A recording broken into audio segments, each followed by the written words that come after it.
Tú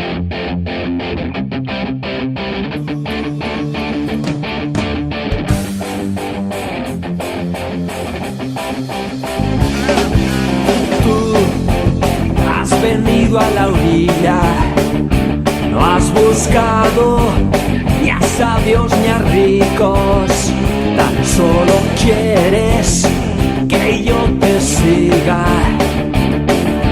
Tú sabes bien lo que tengo en mi barca, no hay oro ni espadas, tan solo redes y mi trabajo. Señor, ni has mirado a los ojos.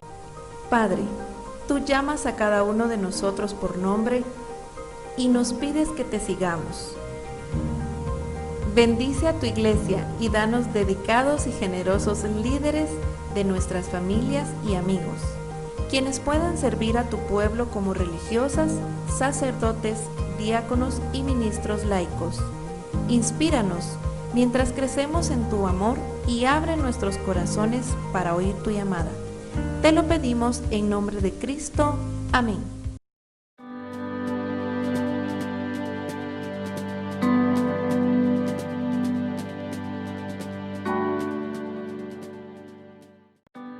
Amigos, bienvenidos a su programa Echando las Redes. Soy Jessica Velázquez y tengo el gusto de presentarles el tema La fe en Dios es nuestra salvación. Así es que démosle la bienvenida a Padre Robertson Rodríguez en el segmento El Rostro de la Palabra. Hola a todos, queridos amigos, bienvenidos de nuevo a su programa Echando las Redes por su canal Arquidiocesano. Y ahora les presentamos un tema muy especial para esta semana. La fe en Dios es nuestra salvación. Así que les doy la más cordial bienvenida. Adentrémonos en los segmentos de este programa que tendremos muchas sorpresas.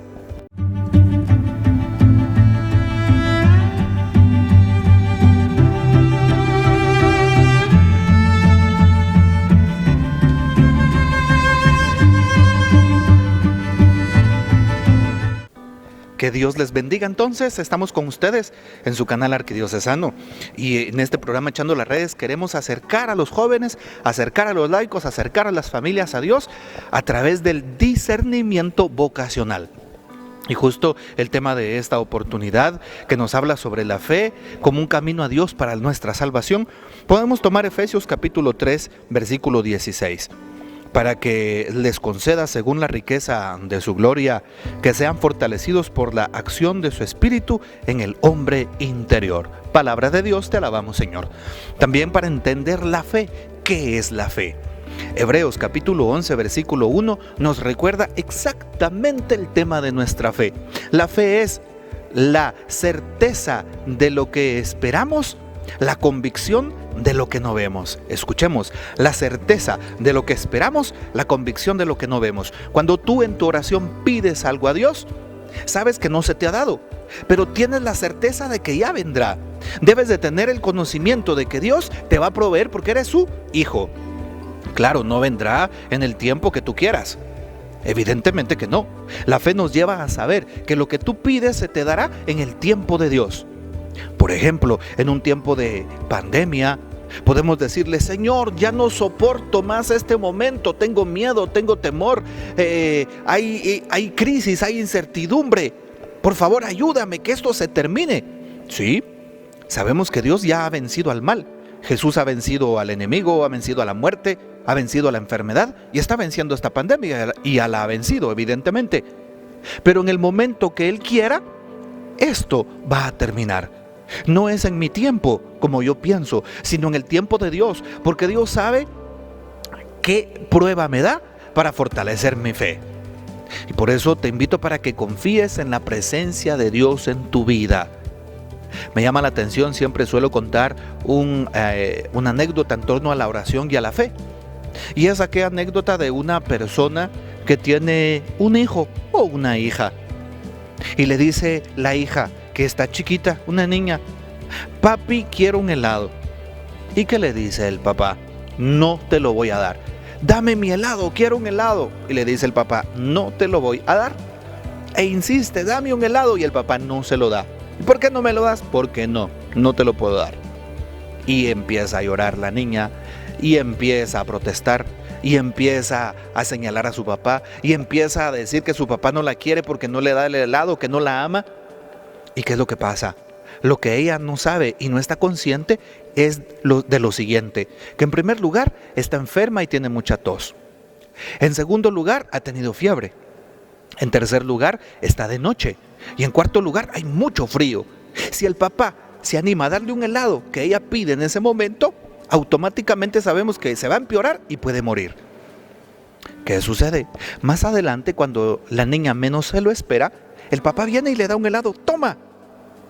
Y entonces la niña lo recibe con agrado. ¡Muchas gracias, papi! ¡Qué alegría! No se lo esperaba. Pero el Señor le responde a aquella petición que había hecho en aquel momento, en aquella noche cuando pidió su helado. ¿Y por qué se lo dio en ese momento su papá? Primero, ya no estaba enferma, ya no había peligro. Segundo, había mucho calor. Y tercero, era mediodía, no era de noche. Y entonces estaba el momento apto para darle el helado que le iba a servir en ese momento. Le iba a quitar el calor, por así decirlo. Lo mismo sucede con la fe. La fe es la certeza de lo que se espera, lo que ya te va a venir, lo que Dios te va a dar, el helado que vendrá, por así decirlo. Y es la convicción de lo que no se ve. Es decir, aquello que en este momento no logro percibir con mis sentidos, con mis ojos, con mis oídos, con mi tacto, con la manera de ser, Dios te lo va a dar y te lo va a proveer. Eso es la fe. Es entrar en esa sintonía con Dios, reconociendo que vendrá lo que tú has pedido, que vendrá lo que Dios te dará, si es para gloria de su nombre, para construcción de su reino y para bien de tu alma y de mi alma. Y por eso es que Dios nos regala lo que le pedimos desde la fe. Así que no te preocupes en decir, no, yo no tengo fe. Y cuando una persona me lo pregunta, Padre, fíjese que no tengo fe, lo primero que le digo es, porque no tienes oración. Una persona que no tiene fe o que dice que no cree, es porque no ora, es porque no confía. Es como si le dijeras a un jovencito que tiene una novia, mira, ¿estás enamorado? Sí, pero nunca la ve, nunca la escribe, nunca la llama y dice que su novia. ¿Estará enamorado? No. ¿Por qué? Porque no está en esa conexión. Para estar enamorado, y en este caso, para que un cristiano tenga fe, necesita orar. Para que un joven esté enamorado de una joven, necesitan estar juntos, necesitan tener una conexión. De lo contrario, no existe nada. Lo mismo en el plano espiritual. Y por eso le pedimos a Dios que, a la luz de los textos que hemos escuchado, nos ayude a seguir orando con confianza, para que guardemos esa sintonía entre Dios con nosotros. Aprendamos a confiar en Dios como nuestro Padre, pero eso sí, también como aquella persona a la que tanto amo. Piensa en qué persona amas en este momento más en tu vida. Dios debería de ser esa persona a la que más amas, a la que más confías, en la que más tienes depositada tu confianza y tu corazón. Vamos a continuar más adelante. Que Dios los bendiga, amigos. Estamos entonces en el segmento El Rostro de la Palabra, justamente en esta segunda reflexión sobre el tema de esta semana que tenemos para cada uno de ustedes. Justamente la fe en Dios es nuestra salvación. Pero la pregunta es esta: ¿por qué decimos que la fe en Dios es nuestra salvación? Porque cuando ponemos toda nuestra fe en el Creador, toda nuestra fe en nuestro Redentor, el Creador que es el Padre, el Redentor que es el Hijo, y aquel que te ilumina y te inspira que es el Espíritu Santo, es decir, la Santísima Trinidad, todo comienza a tener un sentido estricto en los planes y en los fines de la salvación. Así como se oye. Es decir, toda vocación inicia por saber que hay algo que viene del Altísimo para nuestra vida. El plan perfecto para nuestra felicidad. Recuerda aquella escena de San Pablo: Dios quiere que todos los hombres se salven y que lleguen al conocimiento de la verdad. Encontrar la verdad, encontrar a Cristo. Pero no podemos encontrar la verdad si no creemos en esa verdad. Así es, si no ponemos nuestra mirada y nuestro corazón en esa verdad. ¿Tú crees en la verdad? ¿Tú crees en Cristo? ¿Tú crees en Él? Poncio Pilato, cuando estaba en ese momento de juzgar a nuestro Señor, le preguntó: ¿y qué es la verdad? ¿Será que Pilato entendió quién era la verdad? ¿Entendió que Jesús era la verdad plena de la vida? Aquel que le da sentido, aquel que tiene justamente el plan de vida en sus manos de cada uno. Pues no creo que lo haya entendido. ¿Por qué? porque no fue aquel que reconoció en Jesús al Mesías. Bueno, entonces ya sabemos que al conocer la verdad tenemos propósitos. ¿Y qué propósito nos da nuestra fe? El propósito de continuar en la vida a pesar de dificultades, de transgresiones o de situaciones difíciles, a pesar de problemas o complicaciones. La fe puesta en Dios nos ayudará a salvarnos. Pero claro, no podemos hablar de la fe puesta en Dios que nos ayuda a salvarnos si no hablamos justamente de vivir y expresar esa fe en nuestro acontecer diario. En el año de 1516, estoy hablando justamente del siglo XVI, de nuestra era, empezó la Reforma Protestante con Martín Lutero. Y lo tenemos bien claro. Y Lutero proponía dos principios básicos que todo el protestantismo desde ese tiempo hasta hoy, sobre todo las iglesias históricas, no el protestantismo sectario que vemos en Latinoamérica y en Guatemala incluida, ¿verdad? No, ¿qué proponía? Dos principios, la sola fe y la sola escritura. ¿Qué significa? Que lo que hay en la palabra de Dios lo he de creer y nada más. Fuera de ahí no hay más, no hay salvación. Y la sola fe, es decir, yo pongo mi confianza en Dios, yo pongo mi pensamiento en Dios, mi corazón en Dios, y nada ni nadie más puede ser otra persona que me lleve a la salvación. Y entonces cortaron todo tipo de tradición, cortaron todo tipo de tradición oral y escrita, también todo tipo de manifestación hacia la iglesia a través del magisterio, ¿sí? Y cortaron también el tema de la revelación de Dios hasta nuestros días. Es decir, ¿Dios se sigue revelando en historia? Sí. ¿Y Dios se sigue revelando para ellos solo en la palabra de Dios? Y ya, no, Dios se sigue revelando hoy. Si no, no existieran los milagros, y es una parte de la revelación de Dios. Si no, no existiera la predicación, parte de la revelación de Dios. No existieran los signos de los tiempos, parte de la revelación de Dios. Y entonces la fe hoy no podemos verla desde ese principio protestante del siglo XVI que les acabo de mencionar. Solo levanto mi mano, creo en Dios y ya me salvé. No, no es así. San Pablo dice que no. La carta también de Santiago dice que no. La fe sin obras es una fe muerta. Y entonces para salvarte y para salvarme, para reconocer que Dios me llama a algo mejor, tengo que creer y expresarlo en mi vida cotidiana.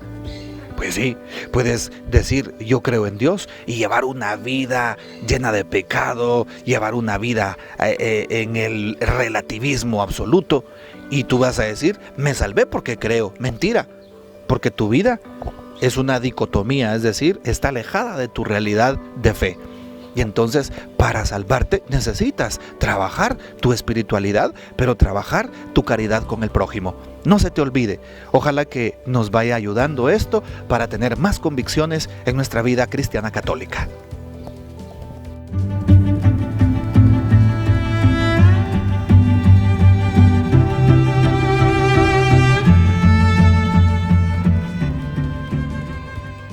Amigos, Dios les bendiga, bienvenidos al espacio de Brújula. Vamos a irnos a un viaje ficticio hasta la Palestina, allá del Antiguo Testamento. Sí, un poquito viniendo más cercanos al siglo I a.C. Y justamente hablaremos de dos grandes santos de la iglesia, San Joaquín y Santa Ana, que se celebran el 26 de julio regularmente en la iglesia. ¿Y qué podemos hablar de estos grandes santos? Eran los padres de la Virgen María, como bien sabemos. El protoevangelio de Santiago cuenta que los vecinos de Joaquín se burlaban de él porque no tenía hijos. Recordemos que hay libros apócrifos en la iglesia, aquellos que no están aprobados dentro del canon bíblico que tenemos en la Biblia. Y entonces por eso protoevangelio, el primer evangelio de Santiago.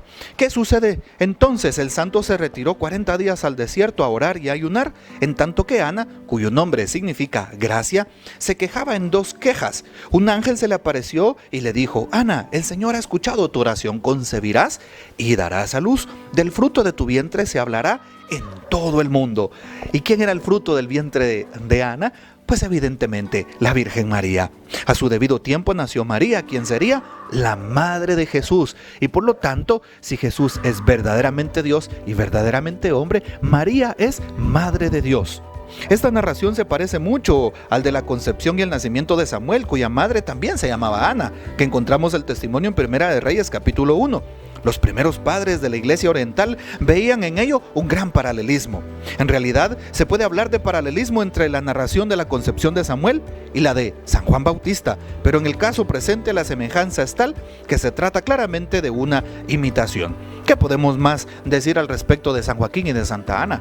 Pues eran dos grandes santos. De esto nos da nota también una gran beata de la iglesia y mística, Catalina de Emmerich, Beata Catalina de Emmerich. Justamente en La vida oculta de la Virgen María, ese título que ustedes pueden encontrar en el internet o en libro, nos manifiesta cómo ella en sus meditaciones, pero sobre todo en sus éxtasis, fue trasladada a aquel tiempo y veía cómo tanto San Joaquín y Santa Ana venían de esas tribus de Aarón, de una de las 12 tribus de Israel, y cómo eran personas que también tenían cierto prestigio, porque tenían siervos a su alrededor, tenían cabezas de ganado, tenían ovejas, y al inicio se sentían mal, tuvieron una hija y después se fueron a vivir cerca de Palestina, en donde se les achacaba que no tenían más hijos, y entonces se ponían tristes.